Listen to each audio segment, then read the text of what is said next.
The U.S. warning. What was said?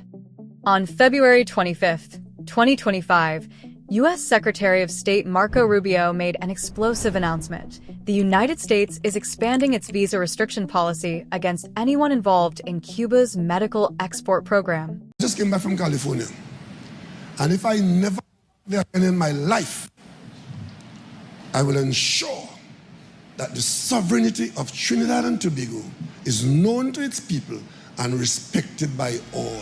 Does anybody expect that I to go because I want to keep a visa, that I would let 60 persons from the poor and working people to die? It will never happen.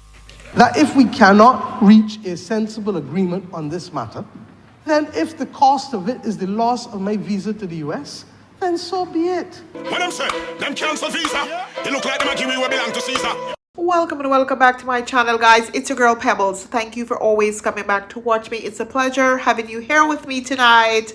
Thank you for taking the time out of your busy schedule to sit with me and, support me as usual. To my OG, thank you for coming back. And if you're new here, please consider subscribing to my channel. If my content interests you, smash that like button and leave your comments in the comment section.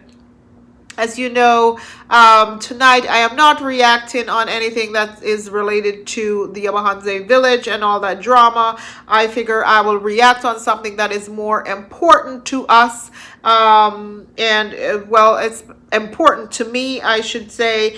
And it is a topic that has been trending for a while on these YouTube streets and in the news, the New York Times, CNN, and, all the news media, and it involves the Caribbean. And since it involves the Caribbean and I'm from the Caribbean, I decided that I should react on it, or I should have a discussion with you guys about this and let you guys leave your comments in the comment section and tell me your thoughts on this topic. So what I will be discussing tonight is what's happening in the Caribbean and what's going on between the Caribbean and the new Trump administration. There are a lot of things that's happening, guys, on the streets as it relates to the new Trump administration and the Caribbean and our Caribbean people. So it has come to my attention that Marco Rubio, the United States Secretary of State, came out recently to say that the Caribbean islands, the CARICOM countries, of course, he's asking that they cut ties with Cuba as it relates to their medical program that they have going on. The Trump administration, through Marco Rubio, has issued a warning to CARICOM nations such as Jamaica, asking them to cut ties with Cuba or else. And we all know what that or else means. According to the Trump administration, they are accusing these islands of labor exploitation, and they are also accusing the Cuban government of enriching themselves from or profiting themselves from, trading these doctors or medical professionals to these CARICOM islands. They are supposedly, I think, getting a kickback, or they are allegedly getting a kickback, or the payment for these medical professionals are going directly to the Cuban regime and not really to the doctors or the medical professionals that are performing the work in the Caribbean islands. This is a stance that Marco Rubio has taken, and it's one of the reasons why he has asked that the Caribbean islands cut ties with Cuba. But I do believe that there is more to this issue than what has been mentioned, okay? There is some sort of deeper reason to them asking the Caribbean islands to cut ties with Cuba. Now, as we know, these islands have had this medical program going on since 1959. Well, as long as I can remember, from I was a little girl, and I remember the Prime Minister of Jamaica was the Honorable Michael Manley and how close he was to Cuba. And I think it was from then, or perhaps even before that, because I wasn't born in 1959, but perhaps it was from before that that they had this medical, exchange program going on with Jamaica. Of course, I don't know about the other islands, but I remember medical professionals coming into Jamaica to train the Jamaican medical professionals. Okay, so this is not something that has been happening recently. This has been going on for over 50 years, to my knowledge. Tell me if you guys think I'm right or if I'm wrong, and correct me if I'm wrong, because hey, listen, I don't know everything on these streets. So there are times when I may say things that are not correct, and it's your job to correct me, tactfully in the comments section. So Marco Rubio has proposed a travel ban to these officials from the Caribbean islands if they decided that they will not cut ties with Cuba. And the travel ban will be, they probably will revoke their visa for them and their family members. They will not be able to travel to the United States, allegedly. All of this came about on the 25th of February this year, which is last month, when Marco Rubio accused the CARICOM nations of modern day slavery schemes and vowed to support the doctors seeking justice after serving in the so-called international medical mission. He alleged that the Cuban government is profiting from these missions. Okay, the United States is expanding its visa restriction policy against anyone involved in Cuba's medical export program. Now, I know that many people probably are going to ask this question. So why is it that Jamaica can't have their own medical professionals?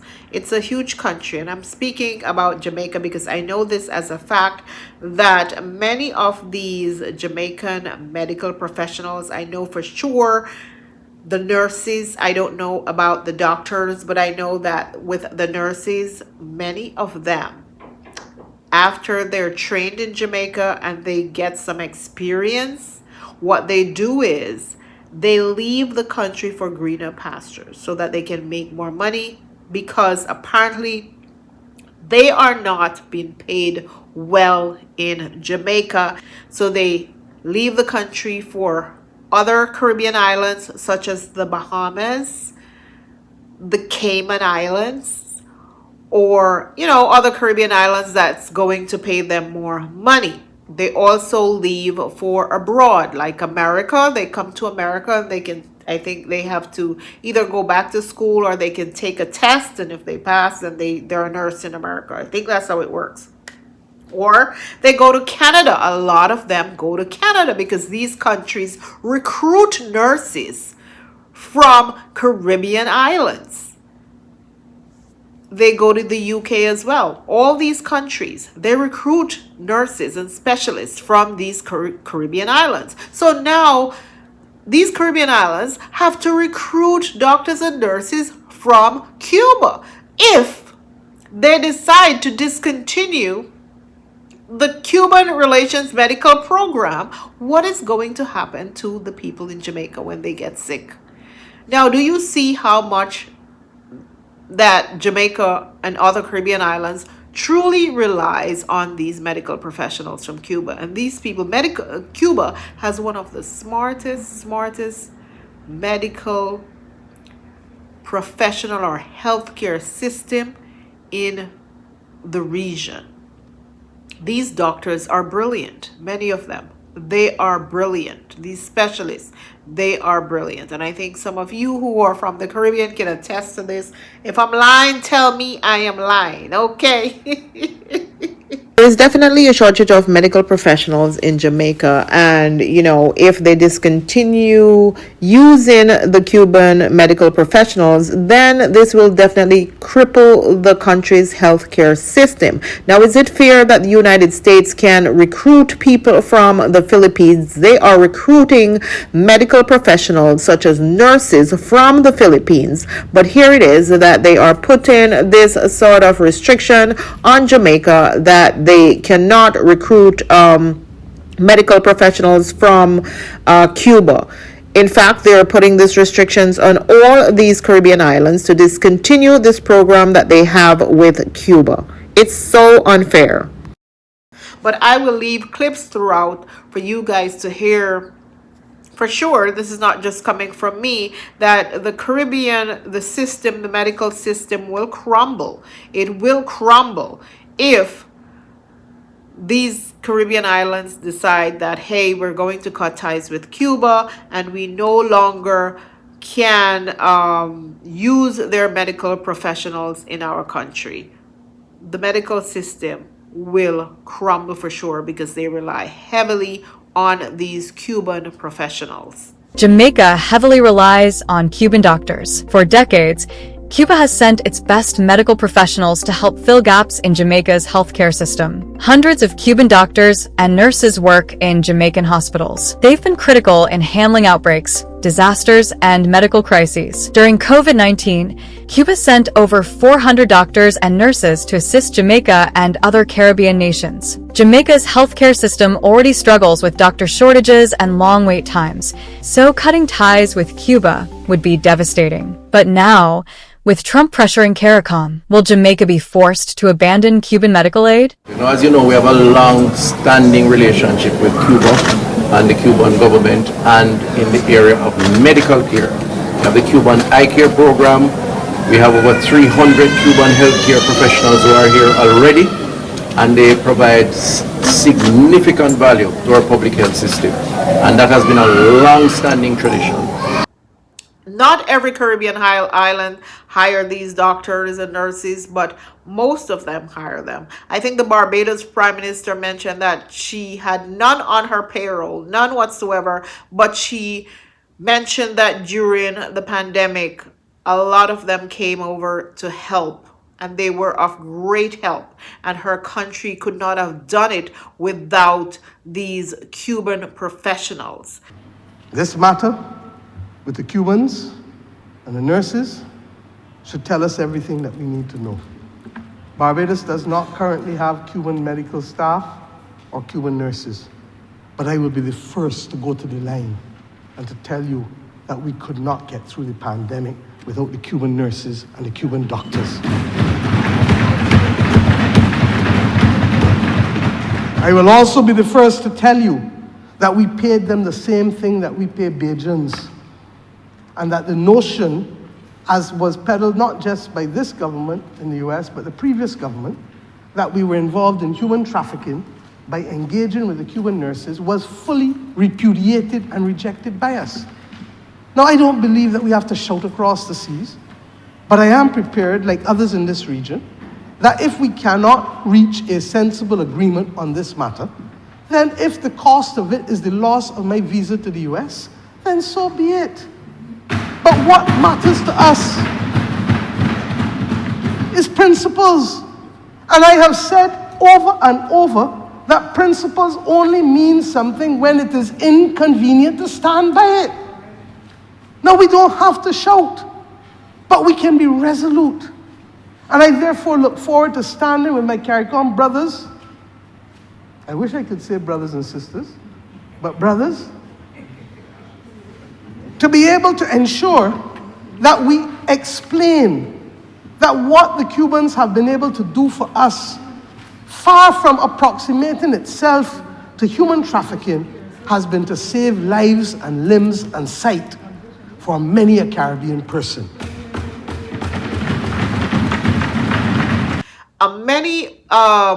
Many leaders of these islands came out to speak up against this and mentioned that they don't care if their visa is taken away from them. They stand with Cuba. And I will leave clips of these Caribbean leaders talking about, their experience with the Cuban professionals and how these countries rely on them and how much they rely on these Cuban professionals and that they will give up their visas if it comes down to that. Tonight, Caribbean governments have begun receiving formal notification from the United States of its intention to sanction states and government officials which are facilitating Cuba's medical assistance program that has benefited most countries in the region. Ministry of Foreign Affairs officials in the Grenada capital, St. George's, have confirmed to Carib Update News that the formal notification from the State Department arrived on Thursday. It is believed that other governments in the region have since received this official correspondence. The government of Prime Minister Dickon Mitchell is expected to craft an official response in the new week, but there appears to be some defiance from the administration, whose posture is that Grenada is a sovereign country that will conduct its relations with other states without bowing to such pressure. I think from our perspective, we are clear that we have a legitimate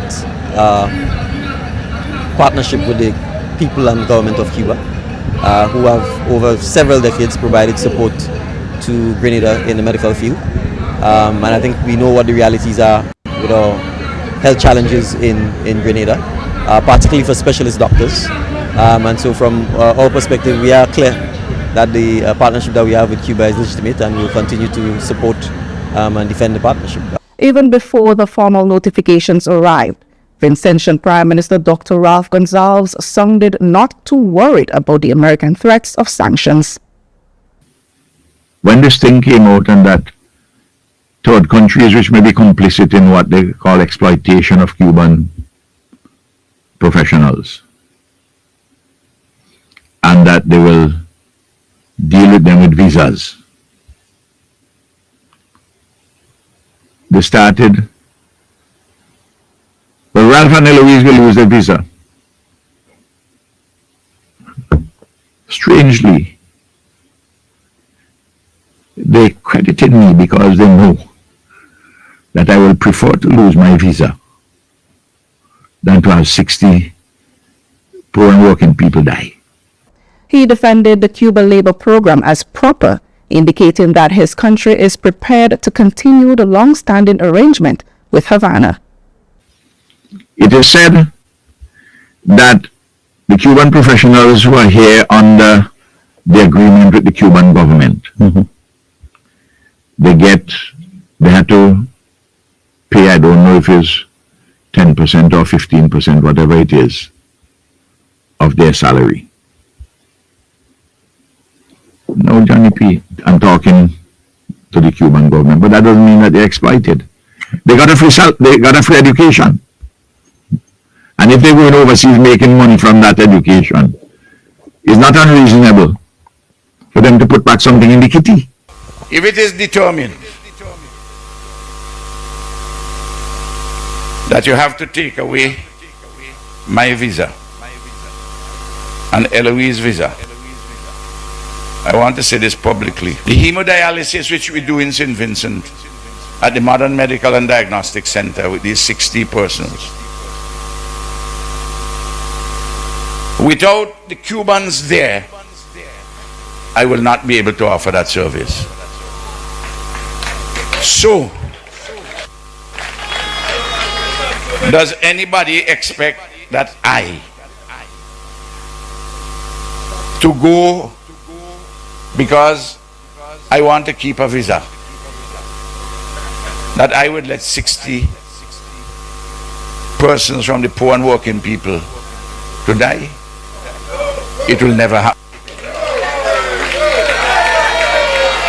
Rely a lot for our healthcare delivery on certain specialists who over the decades we have obtained from India, from the Philippines, sometimes from Africa, and mainly from Cuba.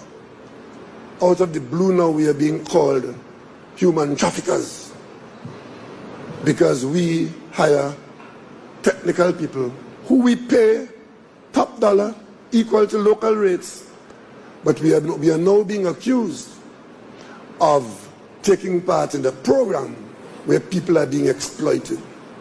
That's somebody's interpretation. And of course, there are local people here encouraging them to take away our US visas. Today, I just came back from California. And if I never there again in my life, I will ensure that the sovereignty of Trinidad and Tobago is known to its people and respected by all. I didn't hear anything from the Prime Minister of Jamaica. I must say that he is very quiet on this issue. My question is, what is your Prime Minister, Andrew Holness, gonna do? What will your Prime Minister, Andrew Holness, gonna do? Is your Prime Minister just going to abandon the Cubans just like that? Is your Prime Minister going to abandon the Cubans just like that? After they help us so many years? Huh? We and the Cubans have such good love. The Cubans come like our family. What is your Prime Minister, Andrew Holness, going to do? We already know that he's weak, you know. Yes. We already know that Andrew Holness is weak. But what is he going to do right now, knowing that Donald Trump put a sanction on anyone who decided to help the Cubans? Huh? He put a sanction on the US visa. So you know, say if Andrew Holness continue to help the Cubans, only can't come to America.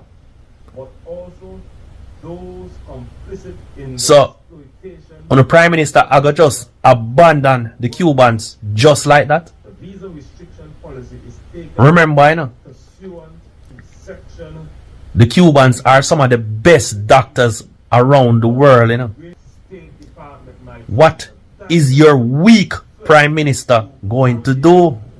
And I do believe that some of these leaders are very concerned that if they don't cut ties with Cuba, then what can happen? What will be next?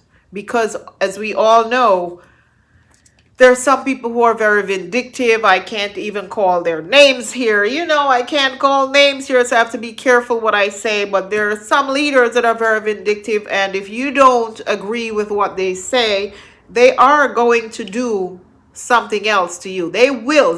Something else will come up, okay? And as we all know, that the Caribbean islands rely heavily on the United States of America. I don't think these islands can function. I should say I don't think. They cannot function without the United States. They rely heavily on the United States of America. Now, we all know that this is not just about doctors and them thinking that there is some modern day slavery going on. It goes deeper than this. What do you think? Do you think these Caribbean islands will comply to Mark Rubio's demands, or do you think they will be divided? Do you think the leaders I should say, will be divided in this decision to, you know, reject whatever he is imposing on them, like demanding that they discontinue using Cuban medical professionals, and I think also engineers? What do you think? Tell me what you think in the comments section. Now, as I had mentioned earlier, that this is not just about medical professionals, okay? It goes way deeper than this, way deeper than I would like to discuss, because I do not like to get too much into politics. But something else came up recently, I think a few days ago. Didn't I tell you guys that there may be some retaliation if these Caribbean islands choose not to comply with the request from Marco Rubio Didn't I say that? Well, recently, just a few days ago, I saw in the news media that 4 Caribbean islands are on the verge of being banned from the United States. Yes, you heard me right. 4 Caribbean islands. Yes, and these islands are St. Lucia, St. Kitts and Nevis, Dominica, and I think Antigua and Barbuda. Yes, those 4 countries. And the clock is ticking because they have been given 60 days to fix the issue. Apparently, there is a huge issue with this passport program that these countries are offering. It is called the Citizenship Investment Program, the CIP. And what is the CIP? The CIP is where someone can purchase a passport based on investment or whatever the case may be, investing in that particular country. So countries such as, I'm going to use St. Kitts and Nevis as an example. They have been selling passports online, and most of you may already know that because there is this YouTuber who was bragging last year that he purchased a passport from St. Kitts. He has never been to St. Kitts at all. Never. Hasn't touched foot in that country, but yet he is now a citizen of that country, and he states that his family members, like his wife and children, if he has any, will also be citizen of that country. And he purchased this passport online. He used a particular company, a company that he advertised. They have some agreement with these Caribbean islands.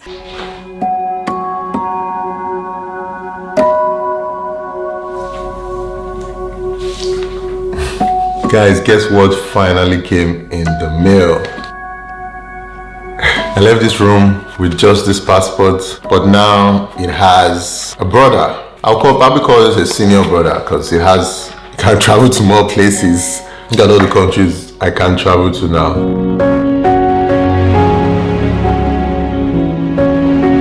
If I get married or if I have children, it also automatically transfers to them. So my children will also be Nigerian, but they will also be Caribbean too. St. Kitts is located somewhere in the Caribbean islands, just above South America, and it has a lot of other islands around it. I need to visit this country, my new country. I'm Caribbean now.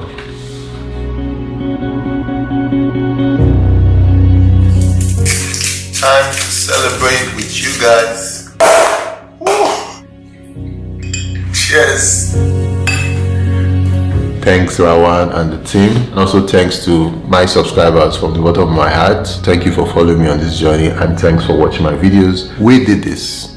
We, us. If you love to get a new citizenship just like I did, Respect Services is offering a discount to all my amazing subscribers. So when you contact them using the link in the description, use the code TAYO to get a discount on your payment. So the United States is basically saying that this is a loophole that many people, many criminals, many terrorists, many, bad people can use to get into the United States. People who the United States would rather not want in their country can purchase a passport, a citizenship from countries like St. Lucia and St. Kitts. And of course, they can use that to get an American visa very easily and come into the country. And so they have a huge problem with this, and they're giving these countries 60 days to rectify this issue. The issue is issuing the citizenship too easily. I think that's the biggest problem that the United States has with these Caribbean islands and other islands, of course, and other countries, of course. But the U.S. is targeting the Caribbean islands. I think also the Bahamas. If you invest or, more than a certain amount of money, I think it's $500,000 for the Bahamas. I am not sure. Don't quote me. But I think you can also get a residency that will, propel you to citizenship. But St. Kitts, this guy from Africa, he automatically got citizenship. Like, it was immediate, and he got it just by sitting there at his desk and going through a third party, ordering this citizenship through a third party instead of going directly through the country, you know? I don't know. Maybe there is not enough transparency. Maybe these countries need to do their due diligence and, you know, do background checks on these people, because if they can get a passport this easily, they will also be able to get a US visa and come into the United States. What if they're from one of these countries that are banned from the United States? I'm just saying, listen, I'm not really on, you know, any sides, but I'm just saying, like, I can't blame the US for asking them to, hey, be more careful as to who you are selling your passports to. Be more careful. So I can't blame them for going after them, you know.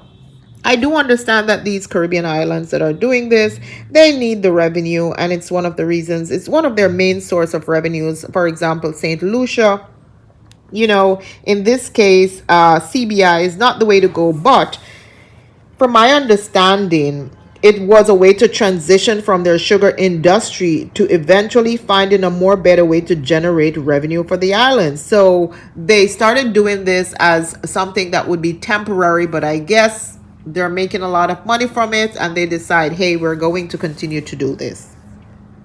That's my 2 cents on that. So it's understandable why the US is cracking down on all this CBI program, but at the same time, we all know that it may be a retaliation for them asking these Caribbean islands to get out of Cuba, leave Cuba alone, disassociate yourself from Cuba. So on the other hand, I'm thinking this is one of the reasons why they're also cracking down on them. Listen, Marco Rubio cannot stop these Caribbean islands from selling their citizenship. Okay, golden passports grant all the privilege of a country's citizenship, and ultimately the decision to grant the citizenship to people who wants to purchase it online is up to each country. Isn't that the same thing that the United States of America is doing? But at the same time, these countries, these Caribbean islands, need to make sure that they are safeguarding their countries and they're safeguarding their neighbors, the other countries as well. Given the financial and reputational risk when such a precious commodity is bestowed unwisely, countries should take the time to consider whether the cost of, giving these citizenships to non-citizens who want a second passport really outweighs the benefit. In some cases, I may think that it doesn't outweigh the benefit. And where is this money going? Is this money going to benefit the country, or is it going to the politicians' pockets? Who knows? Like I said, during the pandemic, this was a big thing, and many of these islands came on board and decided to sell their citizenships to people who wanted a second passport. But where is this revenue going? Is it really going into the country? And see now what it is causing America to sanction these countries. It's causing America to discontinue their visa program that they have with these countries. Now, what are they going to do? Now, I think the people who will suffer if the Trump administration decide to ban people from this country would be not the politicians. These people are not going to suffer. The people who purchase the passports are not going to suffer, because most of these people who purchase these passports, like I said, they don't even live in this country. They don't live in this country. They don't purchase this passport because they want to go to the country or because they want to live in this country. They purchase the passport because of visa freedom, so they can travel to other countries using this passport, because it's difficult to travel using their own passport. Say, for example, someone from Afghanistan can purchase a passport from St. Lucia and then use that passport to enter into the United States or the United Kingdom or Canada.